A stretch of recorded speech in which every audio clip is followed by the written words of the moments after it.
7h23, c'est l'heure d'aujourd'hui l'économie. Bonjour Abla Jounaidi. Bonjour. Le feuilleton du budget européen 2021-2027 se poursuit 4 mois après que les États se sont mis d'accord à grand-peine sur un paquet de 1800 milliards d'euros, plan de relance compris.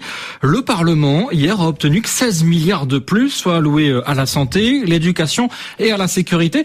Abla, il aura fallu plusieurs mois, on s'en souvient, plusieurs mois de négociations pour renforcer les budgets de programmes phares comme Erasmus. Oui, ce n'était pas gagné car compte tenu de la situation sanitaire et les restrictions de voyage, il était commode de laisser en l'état ce programme communautaire emblématique qui permet à des millions d'étudiants de découvrir le monde. Finalement, son budget est augmenté de 2 milliards d'euros. Par ailleurs, 3,4 milliards de plus seront dédiés au renforcement des systèmes de santé dans l'Union.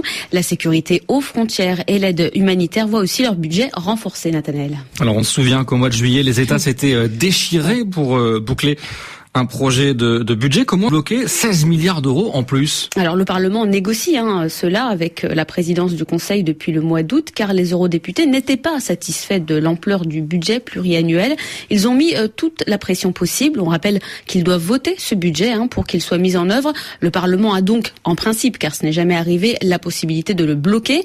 Autre chose, et c'est d'ailleurs une innovation importante, une partie de ce budget additionnel viendrait de fonds dégagés par des ressources nouvelles. Les eurodéputés ont réussi à faire passer une feuille de route pour intégrer par exemple la taxe plastique dès 2021 et la réforme du marché carbone, voire même la taxe sur les transactions financières comme source future de revenus pour l'UE qui dépend surtout des contributions des États actuellement. Alors justement, certains États menacent déjà de bloquer l'adoption du budget. Oui, il doit être adopté par les États membres d'ici la fin de l'année, mais voilà, le Parlement et la présidence tournante allemande du Conseil européen se sont aussi entendus pour qu'un gouvernement qui viole l'état de droit soit sanctionné en étant privé de subventions.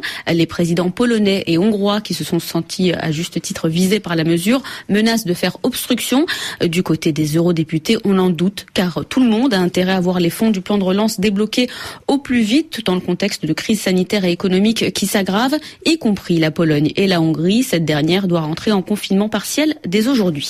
Dans l'actualité économique, en bref, Toshiba va cesser de construire de nouvelles centrales à charbon. Tout en honorant jusqu'au bout ses engagements actuels dans le secteur, le géant industriel japonais va privilégier ses activités dans les énergies renouvelables comme l'éolien en mer et la recherche dans le photovoltaïque en phase avec le changement de cap du pays. Le mois dernier, le gouvernement nippon s'est enfin fixé un objectif de neutralité carbone à horizon 2050. C'est que le pays est un des plus gros émetteurs de gaz à effet de serre au monde. Il produit une grande part de son électricité à base de charbon, surtout depuis la catastrophe nucléaire de Fukushima.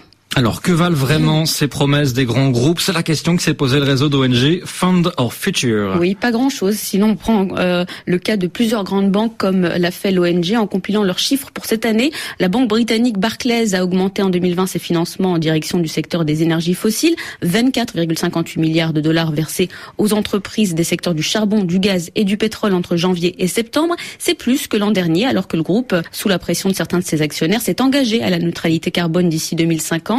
Fund Our Future pointe aussi HSBC, la deuxième banque qui finance le plus l'énergie fossile en Europe derrière Barclays, moins que l'an dernier, mais c'est encore 19 milliards de trop selon l'ONG.